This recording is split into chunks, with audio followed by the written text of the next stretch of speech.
നമസ്കാരം, ഗൾഫ് ടുഡേയിലേക്ക് സ്വാഗതം. വാർത്തകൾ വിശദമായി പരിശോധിക്കാം. ഇന്ത്യ അറബ് വിദേശകാര്യമന്ത്രിമാരുടെ രണ്ടാമത് യോഗം ഡൽഹിയിൽ ചേർന്നു. ഇരു കക്ഷികൾക്കുമിടയിലെ സഹകരണവും പങ്കാളിത്തവും ശക്തിപ്പെടുത്തുക എന്ന ലക്ഷ്യത്തോടെയാണ് യോഗം ചേർന്നത്. പലസ്തീൻ ജനതയ്ക്കുള്ള ഇന്ത്യയുടെ പിന്തുണ യോഗത്തിന് മുന്നോടിയായി അറബ് രാജ്യങ്ങളിലെ പ്രതിനിധികളെ പ്രധാനമന്ത്രി നരേന്ദ്രമോദി അറിയിച്ചു. 10 വർഷത്തെ ഇടവേളയ്ക്ക് ശേഷമാണ് ഇന്ത്യ അറബ് വിദേശകാര്യമന്ത്രിമാരുടെ രണ്ടാം യോഗം നടന്നത്. അറബ് ലീഗ് അംഗരാജ്യങ്ങളിൽ നിന്നുള്ള വിദേശകാര്യമന്ത്രിമാരും അറബ് ലീഗിന്റെ സെക്രട്ടറി ജനറലും മറ്റു പ്രതിനിധികളുമാണ് യോഗത്തിൽ പങ്കെടുത്തത്. യോഗം ചേരുന്നതിന് മുന്നോടിയായി അറബ് വിദേശകാര്യമന്ത്രിമാരുമായി പ്രധാനമന്ത്രി നരേന്ദ്രമോദി കൂടിക്കാഴ്ച നടത്തി. പലസ്തീൻ ജനതയ്ക്കുള്ള ഇന്ത്യയുടെ പിന്തുണ കൂടിക്കാഴ്ചയിൽ പ്രധാനമന്ത്രി ആവർത്തിച്ചു. ഗസ സമാധാന പദ്ധതി ഉൾപ്പെടെ നടന്നുകൊണ്ടിരിക്കുന്ന സമാധാന ശ്രമങ്ങളെ സ്വാഗതം ചെയ്യുന്നുവെന്നും പ്രധാനമന്ത്രി അറിയിച്ചു. കഴിഞ്ഞ വർഷം പശ്ചിമേഷ്യയിലും മിഡിൽ ഈസ്റ്റിലും നാടകീയമായ മാറ്റം സംഭവിച്ചെന്ന് യോഗത്തിൽ ഇന്ത്യൻ വിദേശകാര്യമന്ത്രി എസ് ജയശങ്കർ പറഞ്ഞു. West Asia or the Middle East, where the landscape itself has undergone a dramatic change in the last year. This obviously impacts all of us and India as a proximate region. To a considerable degree, its implications are relevant for India's relationship with Arab nations as well. അതിർത്തി കടന്നുള്ള ഭീകരതയെ ഒരു തരത്തിലും അംഗീകരിക്കാൻ കഴിയില്ലെന്നും S Jaishankar. വ്യാപാര ഊർജ്ജ മേഖലകളിലെ സഹകരണത്തിനപ്പുറം ഇരു കക്ഷികൾക്കിടയിലെ രാഷ്ട്രീയ ഏകോപനം എന്ന ലക്ഷ്യം കൂടി ഇത്തവണത്തെ യോഗത്തിനുണ്ട്. 2016 ബഹ്റൈനിലായിരുന്നു ആദ്യ ഇന്ത്യ അറബ് വിദേശകാര്യമന്ത്രിമാരുടെ യോഗം ചേർന്നത്. 24 ഡൽഹി. അഞ്ചാമത് സൗദി മീഡിയ ഫോറം ഫെബ്രുവരി 2 റിയാദിൽ ആരംഭിക്കും. 3 ദിവസം നീണ്ടു നിൽക്കുന്ന ഫോറത്തിൽ 300-ലധികം ആഗോള മാധ്യമ പ്രമുഖർ അണിനിരക്കും. 100-ലധികം സംവാദങ്ങളുടെ ആധുനിക മാധ്യമ രംഗത്തെ വെല്ലുവിളികളും നൂതന പ്രവണതകളും ഫോറം ചർച്ച ചെയ്യും. ഭരണാധികാരി സൽമാൻ രാജാവിന്റെ രക്ഷാകർതൃത്വത്തിൽ നടക്കുന്ന സൗദി മീഡിയ ഫോറം ഗൌരവമേറിയ നിരവധി ചർച്ചകൾക്ക് വേദിയാകും. വിവിധ വിഷയങ്ങളിൽ പൊതുജനാഭിപ്രായം സ്വരൂപിക്കുന്നതിൽ മാധ്യമങ്ങളുടെ പങ്കും ഡിപ്ലോമസിയും മാധ്യമങ്ങളും തമ്മിലുള്ള ബന്ധവും വ്യാജ വാർത്തകൾ വ്യാപകമായ പശ്ചാത്തലത്തിൽ മാധ്യമങ്ങളുടെ വിശ്വാസ്യത നിലനിർത്തുന്നതിനെക്കുറിച്ചുമെല്ലാം ഫോറം ചർച്ച ചെയ്യും. കൂടാതെ ടെലിവിഷൻ ചാനലുകളും ലൈവ് സ്ട്രീമിംഗ് പ്ലാറ്റ്ഫോമുകളും തമ്മിലുള്ള മത്സരങ്ങളും ഈ മേഖലയിലെ പുതിയ അവസരങ്ങളും ചർച്ച ചെയ്യപ്പെടും. സൗദി മീഡിയ അവാർഡിൽ AI ഉപയോഗിച്ച് നിർമ്മിച്ച വാർത്തകൾക്കായി പ്രത്യേക വിഭാഗം ഏർപ്പെടുത്തി എന്നതാണ് ഈ വർഷത്തെ ഏറ്റവും വലിയ പ്രത്യേകത. വാർത്തകൾ തയ്യാറാക്കുന്നതിനും വിതരണം ചെയ്യുന്നതിനുമെല്ലാം മനുഷ്യനോടൊപ്പം സാങ്കേതിക വിദ്യയുടെ പങ്കാളിത്തം കൂടി വർദ്ധിച്ചു വരികയാണെന്ന് ഇത് സൂചിപ്പിക്കുന്നു. ഫോറത്തോടനുബന്ധിച്ച് ആദ്യമായി ബുൾവാർഡ് 2030 എന്ന പ്രദർശനവേദി ഒരുക്കിയിട്ടുണ്ട്. ദരിയ ഗേറ്റ്, അൽ ഊല, റെഡ് സീ പ്രോജക്ട് തുടങ്ങിയ മെഗാ പ്രോജക്ടുകളുടെ പുരോഗതി ഇവിടെ പ്രദർശിപ്പിക്കും. മാധ്യമ വിദ്യാർത്ഥികൾക്കായി മീഡിയ അംബാസഡർമാർ, യുവ സംരംഭകർക്കായി ഗ്രോ അപ്പ് എന്നിങ്ങനെ വൈവിധ്യമാർന്ന പദ്ധതികളും ഫോറത്തിന്റെ ഭാഗമാണ്. ഫ്യൂച്ചർ ഓഫ് മീഡിയ എക്സിബിഷനിലൂടെ മാധ്യമരംഗത്തെ ഏറ്റവും പുതിയ സാങ്കേതിക വിദ്യകൾ നേരിട്ട് അനുഭവിക്കാനും കരാറുകളിൽ ഒപ്പിടാനും കമ്പനികൾക്ക് അവസരമുണ്ടാകും. ഭാവിയിൽ ലോക മാധ്യമരംഗം ഏത് ദിശയിൽ സഞ്ചരിക്കണം എന്നതിന്റെ കൃത്യമായ റോഡ് മാപ്പ് ആയിരിക്കും റിയാദ് ചർച്ച ചെയ്യുക. ജലീൽ കണ്ണമംഗലം, 24 ജിദ്ദ. 25ാമത് ദുബായ് മാരത്തൺ നാളെ നടക്കും. 4 വിഭാഗമായിട്ടാണ് മത്സരം. ദുബായ് മാരത്തൺ നടക്കുന്നതിനാൽ നാളെ മെട്രോ സമയം പുനഃക്രമീകരിച്ചിട്ടുണ്ട്.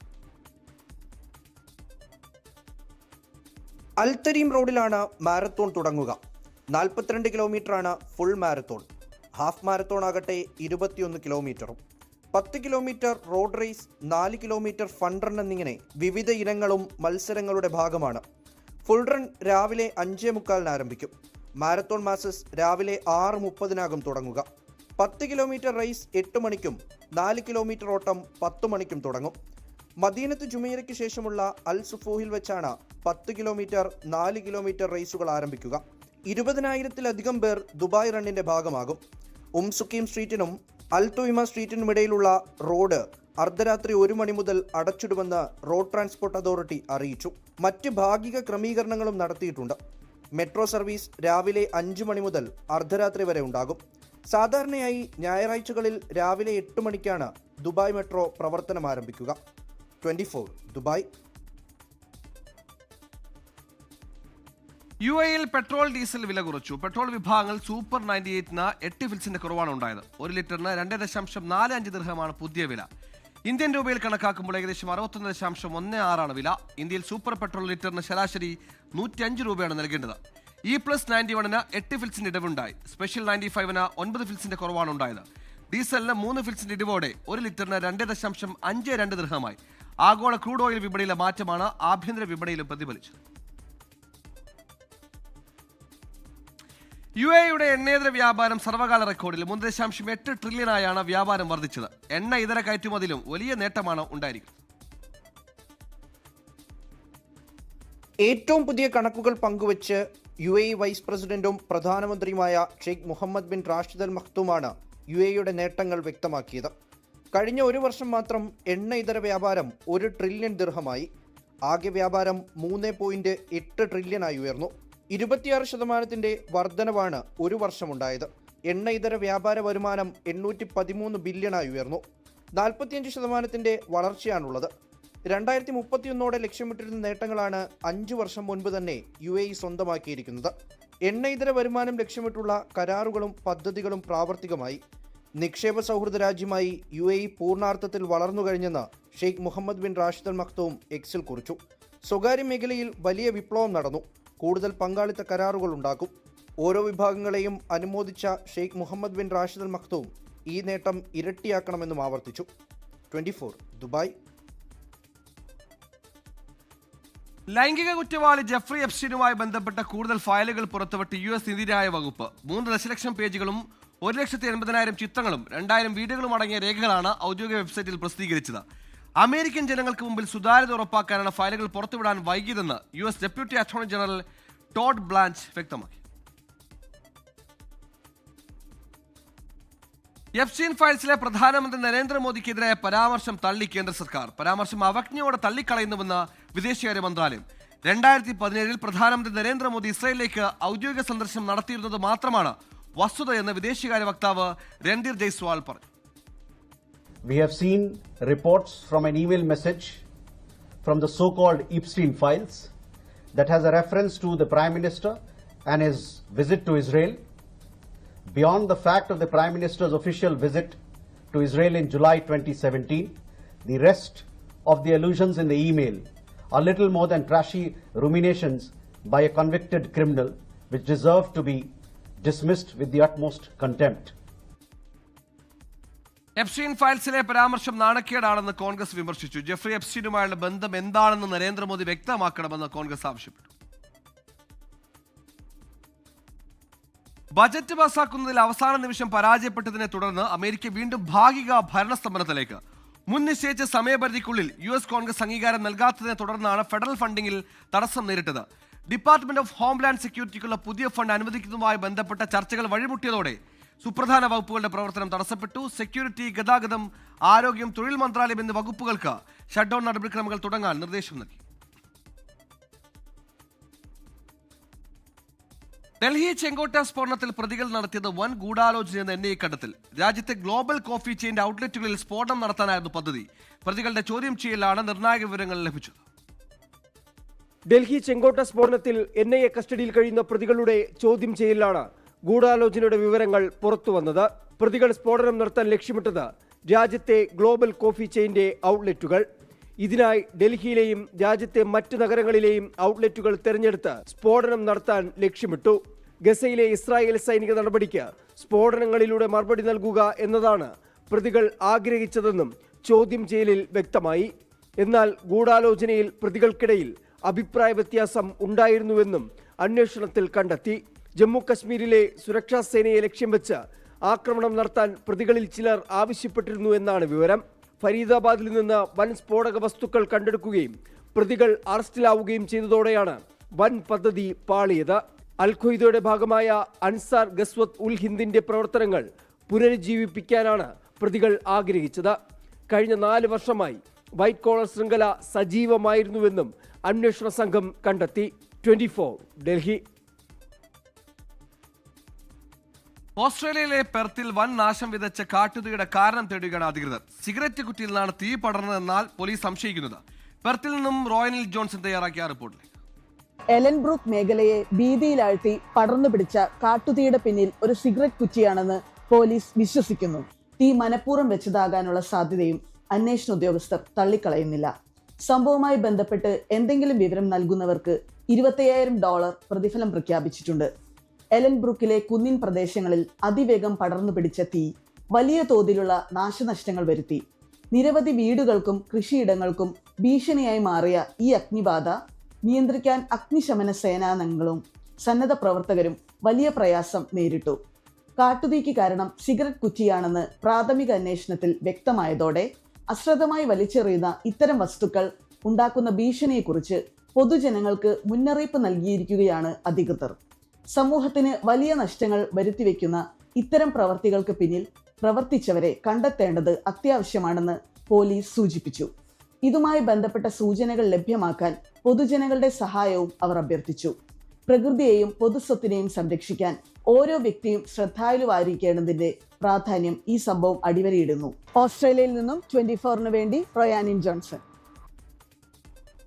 ഒമാന്റെ തലസ്ഥാന നഗരിക്ക് ആഘോഷരാവുകൾ സമ്മാനിച്ചെത്തിയ മസ്കറ്റ് നൈറ്റ്സ് അവസാനിച്ചു. ജനുവരി 1 മുതൽ 31 വരെ 8 വേദികളിൽ അരങ്ങേറിയ ഫെസ്റ്റിവലിൽ ലക്ഷക്കണക്കിന് സന്ദർശകരാണെത്തിയത്. ഒമാനി പരമ്പരാഗത കലാരൂപങ്ങളെ അടുത്തറിയാനുള്ള വേദിയായിരുന്നു മസ്കറ്റ് നൈറ്റ്സ്. കുടുംബങ്ങളെയും യുവാക്കളെയും ഒരുപോലെ ആകർഷിക്കുന്ന ആഘോഷ നഗരി പ്രവൃത്തി ദിനങ്ങളിൽ ഉൾപ്പെടെ സന്ദർശകരെ കൊണ്ട് നിറഞ്ഞു കവിഞ്ഞിരുന്നു. സാഹസിക വിനോദങ്ങൾ, ഫുഡ് കോർട്ടുകൾ, സാംസ്കാരിക പരിപാടികൾ, electric game show, drone laser ഷോകൾ എന്നിവയെല്ലാം കാണികളുടെ മനം കവർന്നു.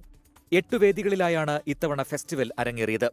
കരിമരുന്ന് പ്രയോഗത്തിലൂടെ ആകാശത്ത് കാഴ്ചകളുടെ വസന്തം വിരിയിക്കുന്നത് കാണാൻ ആമിറാത്ത് പബ്ലിക് പാർക്കിൽ നിരവധി പേരെത്തി. ഖുറം നാച്ചുറൽ പാർക്കിൽ കണ്ണഞ്ചിപ്പിക്കുന്ന ലൈറ്റ് ഷോയും ഡ്രോൺ ഷോയും സന്ദർശകരുടെ മനം കവർന്നിരുന്നു. അടുത്ത വർഷത്തെ മസ്കറ്റ് നൈറ്റ്സിനുള്ള കാത്തിരിപ്പിലാണ് ഒമാനിലെ സ്വദേശികളും പ്രവാസികളും. ഒമാന്റെ തലസ്ഥാന നഗരിക്ക് ആഘോഷരാവുകൾ സമ്മാനിച്ചെത്തിയ മസ്കറ്റ് നൈറ്റ്സിന് തിരശ്ശീല വീണിരിക്കുകയാണ്. ഒരു മാസക്കാലം നീണ്ടുനിന്ന മസ്കറ്റ് നൈറ്റ്സിലേക്ക് ഒഴുകിയെത്തിയത് 10,000-കണക്കിന് ആളുകളാണ്.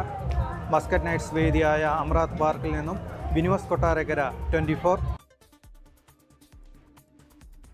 മഹാത്മാഗാന്ധി രക്തസാക്ഷിത്വ അനുസ്മരണ പരിപാടി സംഘടിപ്പിച്ച് OICC കുവൈറ്റ്. ഗാന്ധി സ്മൃതി എന്ന പേരിട്ട പരിപാടി വർത്തമാനകാലത്ത് ഗാന്ധിയുടെ ജീവിതവും മരണവും നൽകുന്ന പാഠങ്ങൾ എത്രത്തോളം വിലപ്പെട്ടതാണ് ഓർമ്മപ്പെടുത്തുന്ന വേദിയായി മാറി. OICC Kuwait working president BS Pillai അധ്യക്ഷത വഹിച്ച ചടങ്ങിൽ OICC ഗ്ലോബൽ കമ്മിറ്റി അംഗം വർഗീസ് പുതുക്കുളങ്ങര ഉദ്ഘാടനം നിർവഹിച്ചു. നിപ വൈറസ് ഭീഷണി വീണ്ടും സജീവമാകുമ്പോൾ ലോകമെങ്ങും ആശങ്കയിലാണ്. ഇന്ത്യയിൽ നിപ സ്ഥിരീകരിച്ചതിന് പിന്നാലെ സാഹചര്യങ്ങൾ നിരീക്ഷിച്ചു വരികയാണെന്ന് ഓസ്ട്രേലിയ അധികൃതർ വ്യക്തമാക്കി.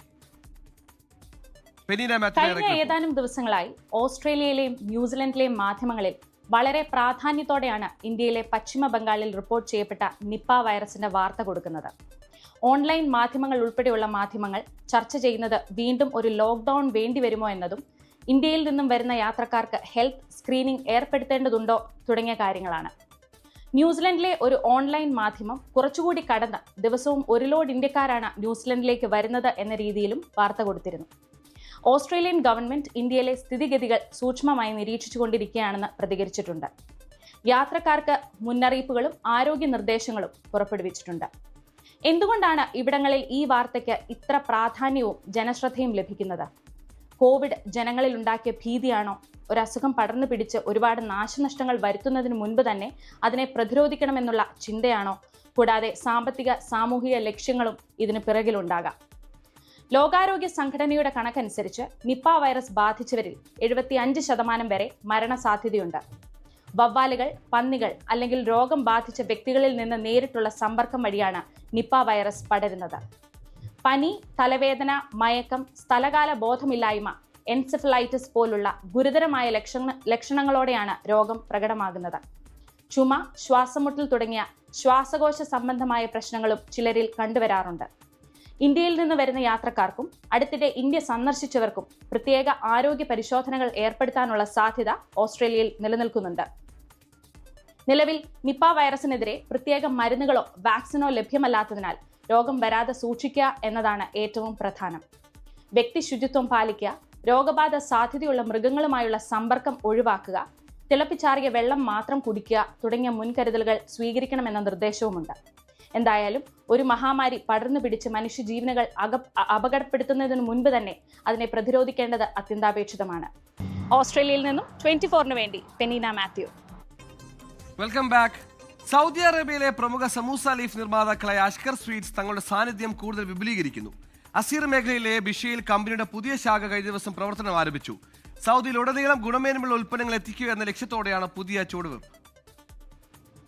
സമൂസ ലീഫ് നിർമ്മാണ വിതരണ രംഗത്ത് കഴിഞ്ഞ 3 പതിറ്റാണ്ടായി പ്രവർത്തിച്ചു വരുന്ന അസ്കർ സ്വീറ്റ്സ് സൗദിയിലെ ബിഷയിലേക്കും തങ്ങളുടെ നിർമ്മാണം വ്യാപിപ്പിച്ചു.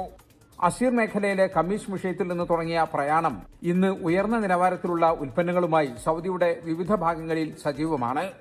ഗ്രൂപ്പ് ചെയർമാൻ മൊയിൻ പാലോറമൽ, ഡയറക്ടർ സാലഹ് മുസബബ് അഹ്മരി എന്നിവർ ചേർന്ന് ബിഷയിലെ ആദ്യ ശാഖയുടെ ഉദ്ഘാടനം നിർവഹിച്ചു.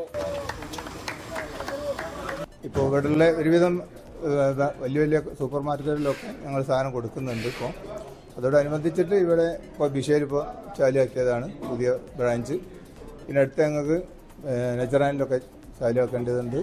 വേറെ ആളുകളുടെ അടുത്തില്ലാത്ത രീതിയിലുള്ള മുക്കറം ബഷ്, അതേപോലെ തന്നെ മുസല്ലാസ്, സ്പ്രിംഗ് റോള്, ഇങ്ങനെപ്പെട്ട ഐറ്റംസുകളൊക്കെ ഞങ്ങൾ പ്രൊഡക്റ്റ് ചെയ്യുന്നുണ്ട്. പിന്നെ സൗദിയൊക്കെ പ്രത്യേകം ഇഷ്ടപ്പെട്ട മർക്കൂക്ക്, ഇങ്ങനത്തെ സാധനങ്ങളൊക്കെയാണ് ഞങ്ങൾ പ്രൊഡക്റ്റ് ചെയ്യുന്നത്.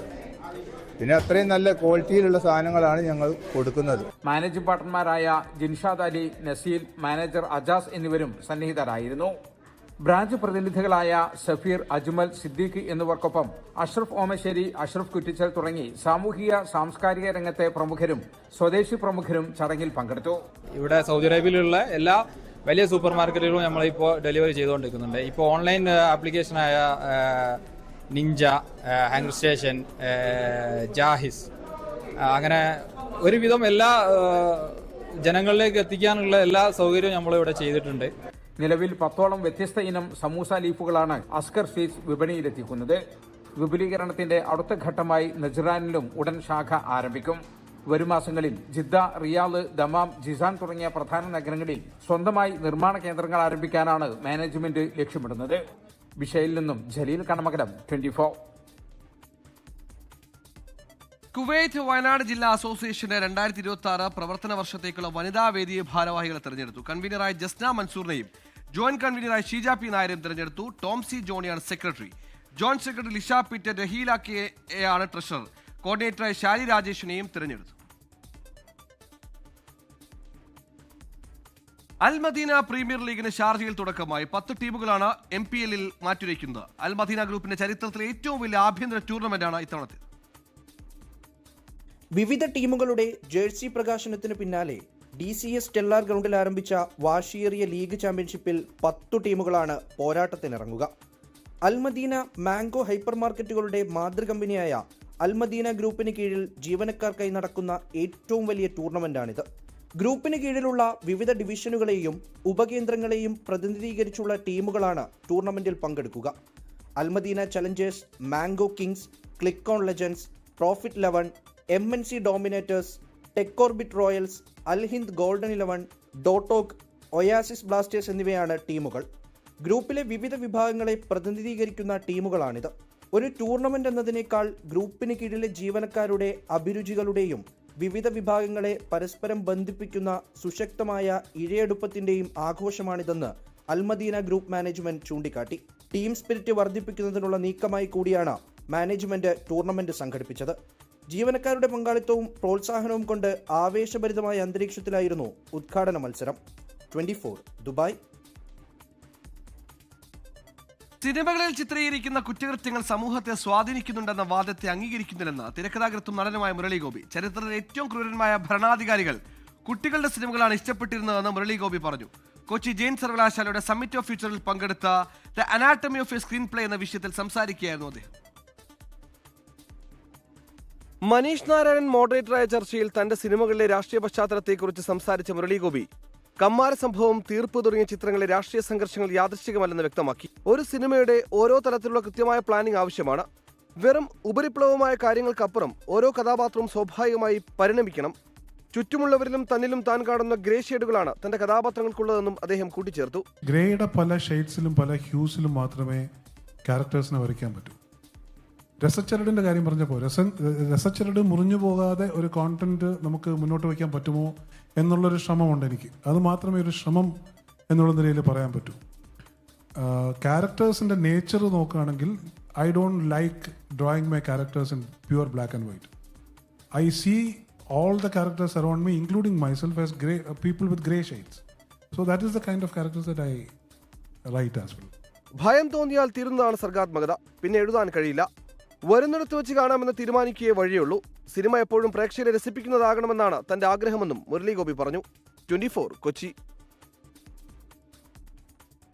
ഇതോടെ ഗൾഫ് ടുഡേ പൂർണ്ണമാകുന്നു. നന്ദി.